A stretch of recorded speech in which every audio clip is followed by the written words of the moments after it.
A paz do Senhor, povo de Deus, estamos aqui para mais uma síntese da lição, dessa vez a de número 3, mais um breve anúncio do nosso patrocinador e já voltamos, em nome de Jesus. Já pensou em uma grua para sua igreja ou produtora e possibilitar imagens aéreas incríveis? A Maxi Grua tem uma linha completa em tamanhos diversos para atender sua necessidade. Gruas em alta tecnologia a preço de fábrica. Isso mesmo, você compra direto com o fabricante e conta com assistência técnica permanente. Despachamos para todo o Brasil. Acesse o site e confira nossos produtos maxigrua.com.br. Sua imagem voando alto. Amém. Vamos lá então, queridos irmãos, para essa síntese maravilhosa da lição de número 3, cujo tema é oração e recomendação às mulheres cristãs. Vamos ao textuário, pegue aí a sua revista.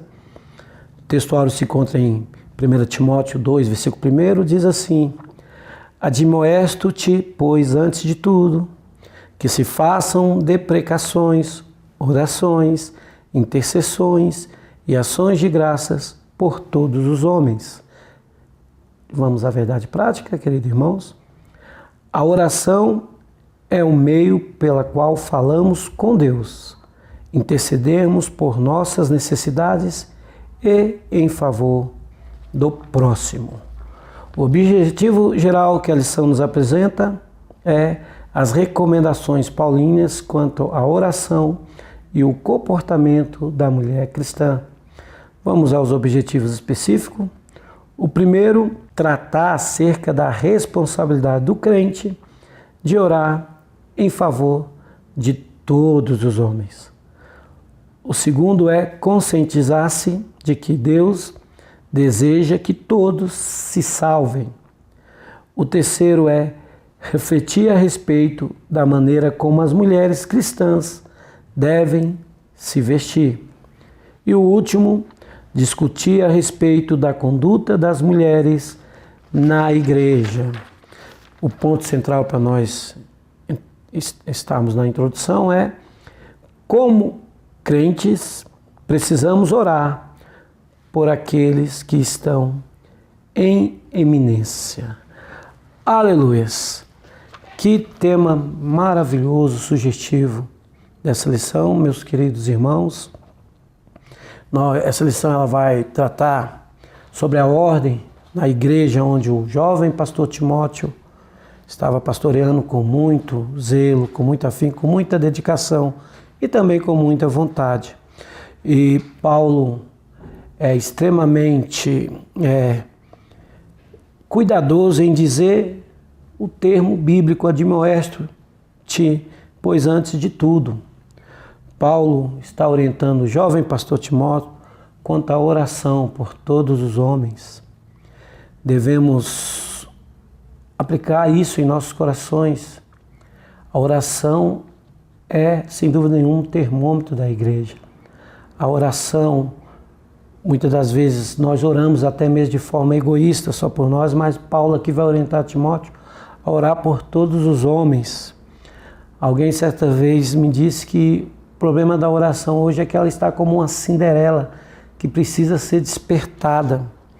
E como igreja do Senhor precisamos sim interceder para que possamos nessa intercessão levar a nossa missão de mostrar aos homens o caminho da salvação, da graça redentora de Jesus Cristo. Mas também nessa lição, Paulo se preocupa com o comportamento das mulheres na igreja. Amém?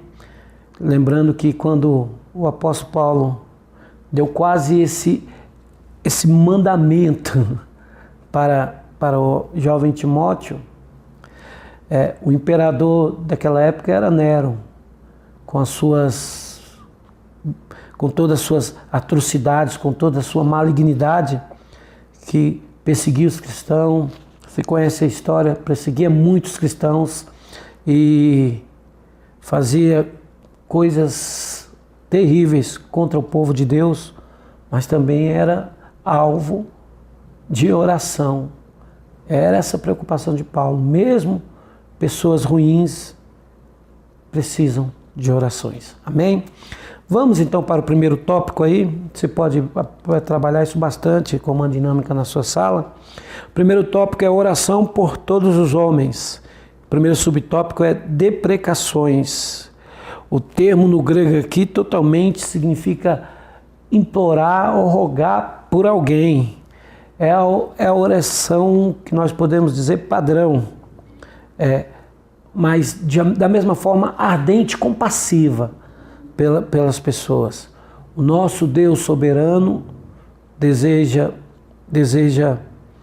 nos conhece o nosso coração, sonda o nosso interior, mas Paulo pede aqui para Timóteo não esquecer de fazer deprecações no sentido de oração, no seu contexto básico, porque o Senhor conhece todas as nossas necessidades, mas é necessário que nós apresentamos a Deus em forma de oração. E não esqueçamos de orar por todas as nossas lideranças, por todos os políticos, por todos aqueles que exercem, de certa forma, um cargo na sua vida. Amém? Seja dentro da igreja ou fora dela. Vamos ao segundo subtópico aí, que são as orações. Para muitos aqui nesse versículo, que nós lemos até como texto áureo, Paulo estaria usando palavras sinônimas, mas não é bem verdade. Todas elas têm um termo original grego diferenciado uma das outras. A questão da oração, que é básico, é o falar com Deus. A teologia da oração, ela tem algumas divisões, como, por exemplo, a oração começa com a sua introdução através de louvor, depois confissões, petições e agradecimentos. E esse termo orações se enquadra nisso. Súplica, adoração e intercessão, tudo no mesmo conjunto. Essa era a intenção de Paulo a mencionar ao jovem Timóteo, ao jovem pastor Timóteo, essas orações. O terceiro subtópico é intercessões. O sentido é totalmente no seu original de apelar para, se colocar no lugar, intervenção, mediação, interferência. Intercessão no seu sentido totalmente original. Fazer algo em favor de alguém. E isso é uma tarefa para poucos. Alguém já me disse que muitos poucos são intercessores. Muitos querem ser adoradores, mas poucos são intercessores. Quando se fala em intercessão, no meu coração, de imediato, vem o Evangelho de João, capítulo 17, onde a oração sacerdotal, como todos gostam de assim chamar, nós observamos ali o Jesus como um intercessor por excelência. Ele intercede pelos discípulos para Deus, ele intercede pelas situações que os discípulos irão passar. Agora me chama a atenção o versículo 20, quando ele disse para Deus assim: Pai, eu não peço só em favor deste, mas também daqueles que através da sua palavra vão crer no meu nome. Que coisa maravilhosa, Jesus intercedeu pelos discípulos, intercedeu por mim, por você, igreja dele, porque nós cremos na palavra do Senhor, nós temos fé no poder de Jesus Cristo. Então Jesus foi um intercessor por excelência e tomara que seja assim. Nós sejamos esses intercessores que a obra de Deus tanto carece. Ezequiel 22:30, o Senhor disse para Ezequiel que ele não achou alguém que tapasse a brecha, que intercedesse diante dele por aquela cidade. Ele não achou nenhum homem. Que Deus possa achar em nós intercessores, ainda que seja da última hora, mas intercessores no nosso coração.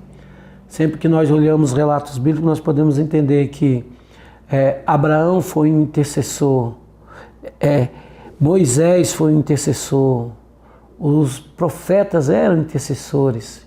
Temos Jeremias, o profeta Jorão, como intercessor pela sua cidade, pelo seu povo.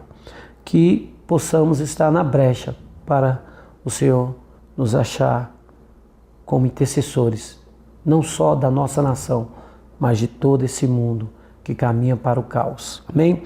O quarto subtópico, ações de graça, vem a expressão grega, significa, ela dá totalmente a tendência da palavra como uma expressão de agradecimento pelas bênçãos recebidas ou até mesmo pelas situações adversas que se passam. Ou seja, Paulo vai dizer em 1 Tessalonicenses capítulo 5, versículo 18, em tudo dai graça porque essa é a vontade de Deus. Em tudo dai graça porque essa é a vontade de Deus em Cristo Jesus. Interessante que o versículo 17, Paulo vai dizer orai sem cessar. Isso nos dá a entender que as ações de graça realmente ela completam uma oração. Porque nós agradecemos por aquilo que o Senhor nos dá e também por aquilo que o Senhor não nos dá. Nós agradecemos por a situação boa, propícia em nossas vidas, mas também agradecemos por situações difíceis. E por isso nós vemos que as palavras elas não são sinônimos, elas diferem realmente entre si. Deprecações, orações, intercessões e ações de graça. Também é uma dinâmica boa para se trabalhar na sala de aula, podendo até ouvir alguns testemunhos de bênçãos recebidas através de orações e ações de graças. Amém? Vamos à síntese do tópico primeiro. A palavra de Deus exorta a orarmos em favor de todos os homens. É uma exortação da parte de Deus que nós oremos sempre pelos homens. Vamos ao segundo tópico, a salvação de todos. Esse tópico é subdividido nos subtópicos e o primeiro é que todos se salvem. Ele vai dizer no versículo 4 que essa é a vontade de Deus. Deus tem uma vontade no seu coração. O centro da atmosfera da vontade de Deus é que todos se salvem. Ninguém pode mudar isso. Nenhuma seita, nenhuma linha filosófica de raciocínio, pensamento pode mudar isso. Deus deseja que todos se salvem. E Paulo exorta a igreja, mostrando que esse desejo de Deus, ele é muito propício para que Timóteo entenda o que Paulo está na sua cadeia temática de pensamento, exortando a igreja nesse sentido. Temos desde quando a Bíblia, desde quando o homem caiu em falha e foi expulso do Jardim do Éden, nós podemos notar essa preocupação de Deus, primeiro com a nação de Israel, agora com a igreja, como eu citei na aula passada, porque Deus amou o mundo de tal maneira que deu seu Filho unigênito. A preocupação de Deus, Ele amou o mundo e quer que todos se salvem.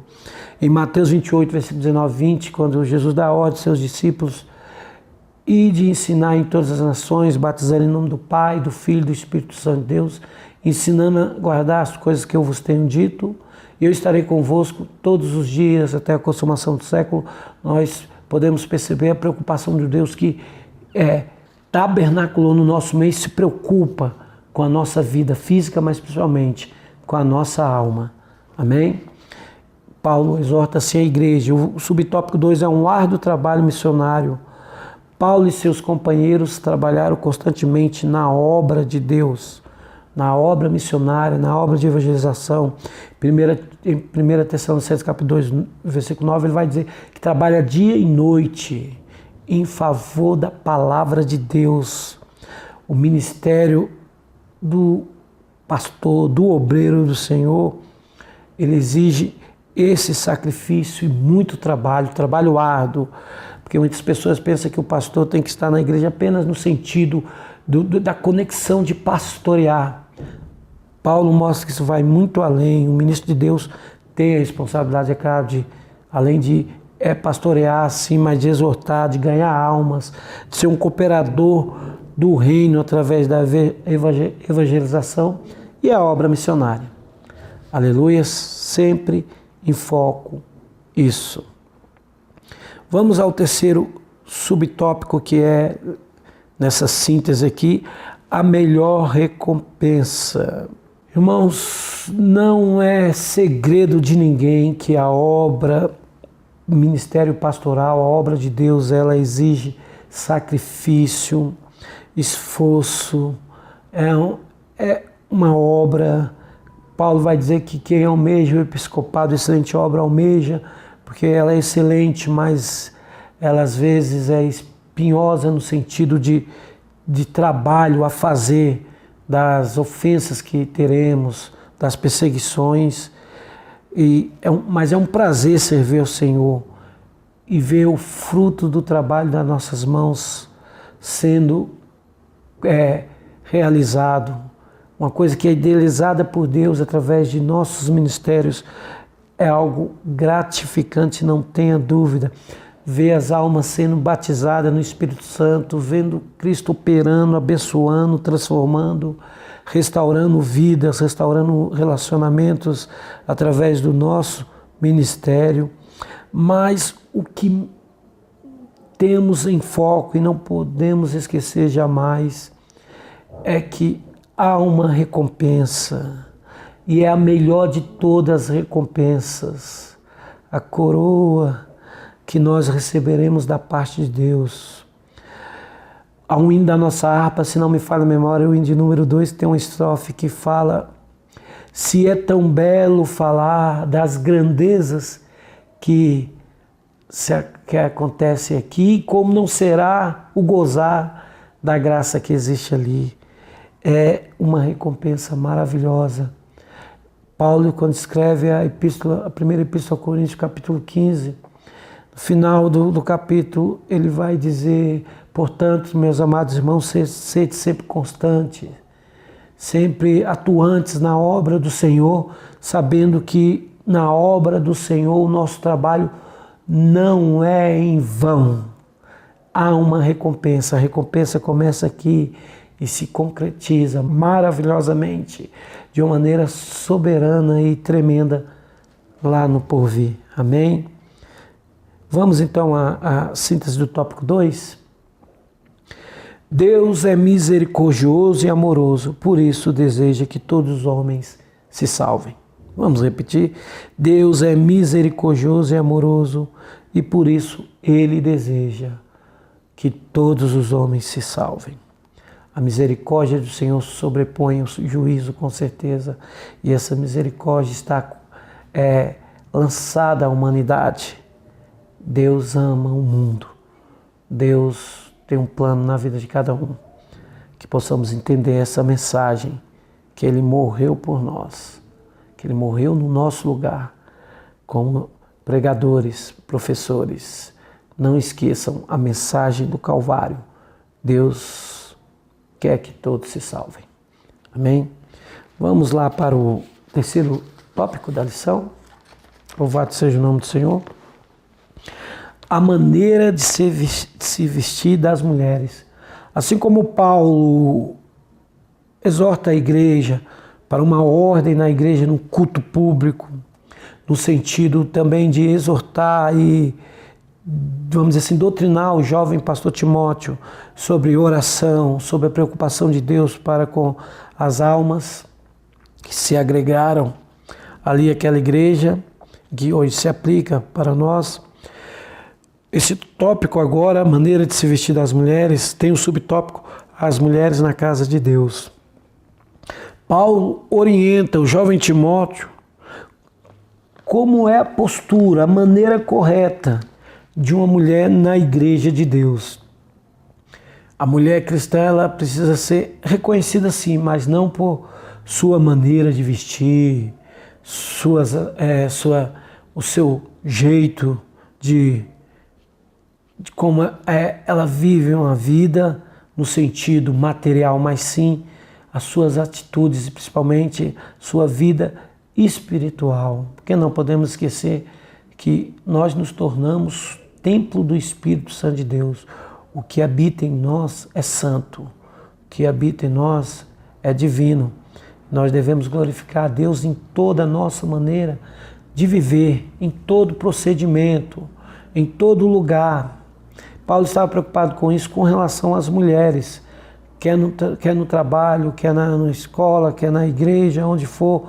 Hoje temos que glorificar a Deus, nossa maneira de ver. E Paulo estava preocupado na questão das mulheres, o comportamento dela na igreja em Efésios, amém? Vamos então para o segundo subtópico, traje honesto com pudor.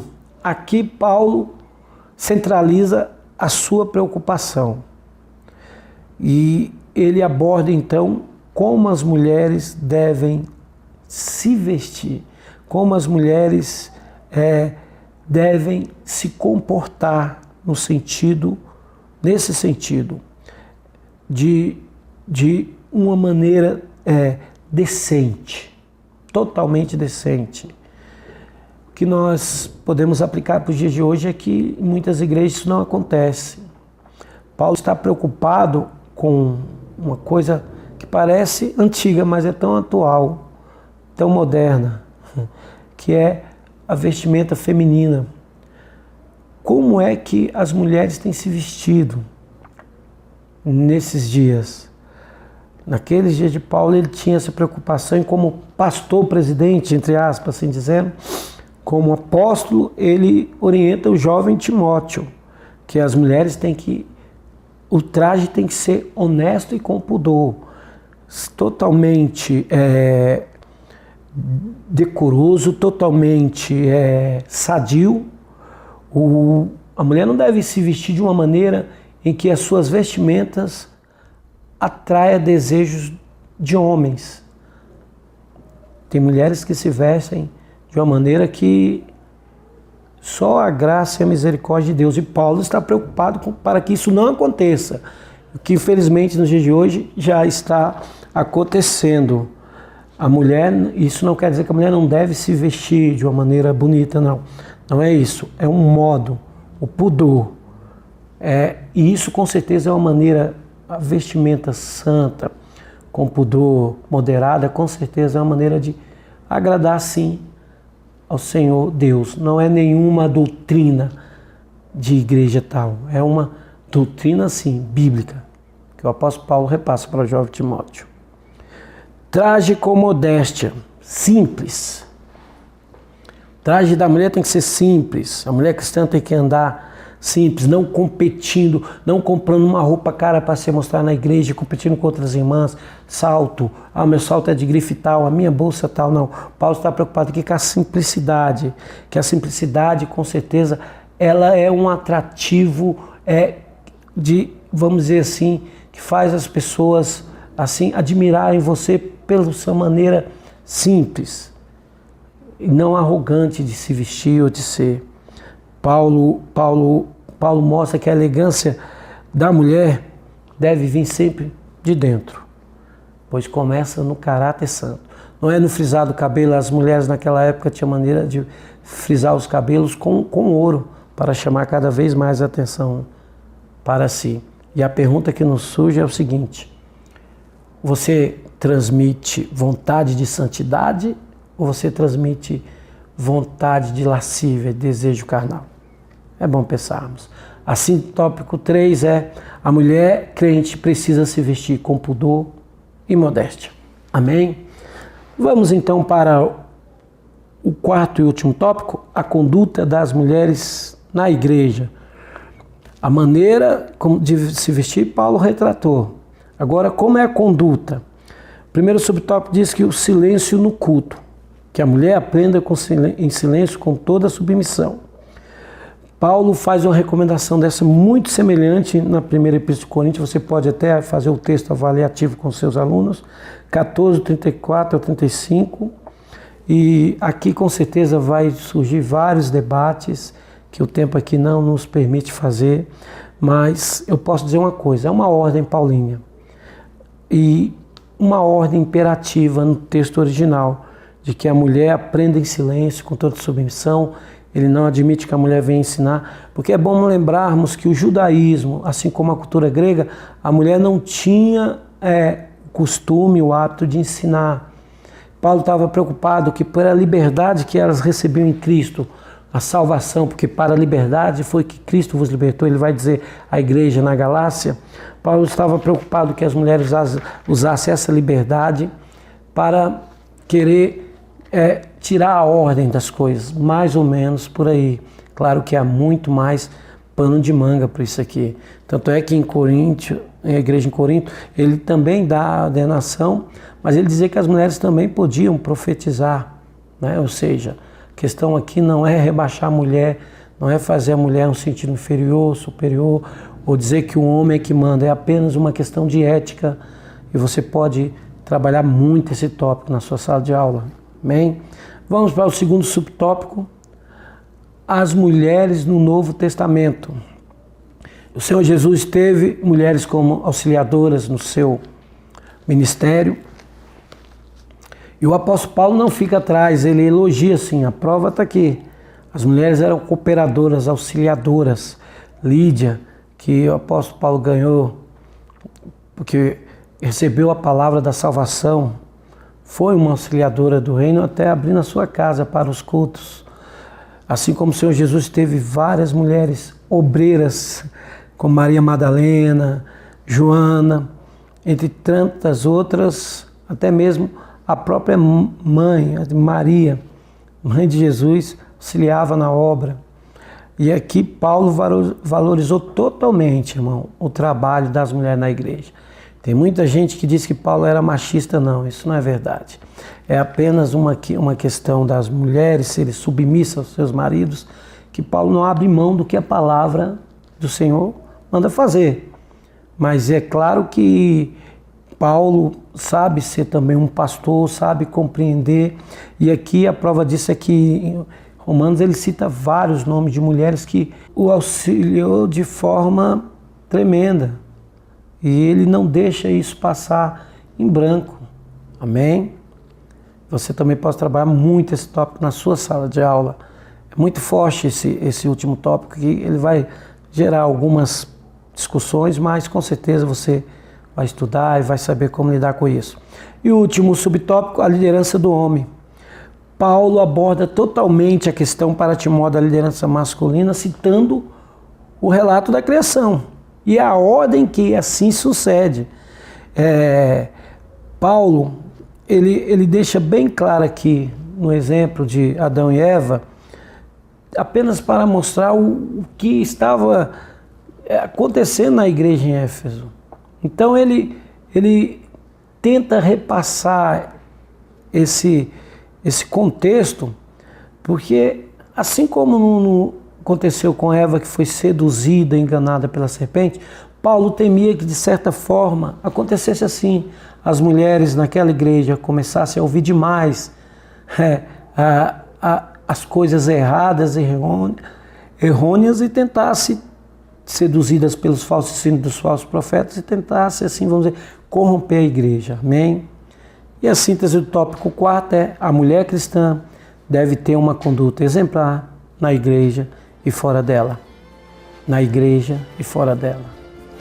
Meus amados irmãos, a exortação do apóstolo Paulo, a oração, vale para todas as épocas, assim como nosso comportamento feminino e masculino dentro da igreja, porque o Senhor quer a nossa santificação, e sem a santificação ninguém verá a Deus. Que Deus os abençoe.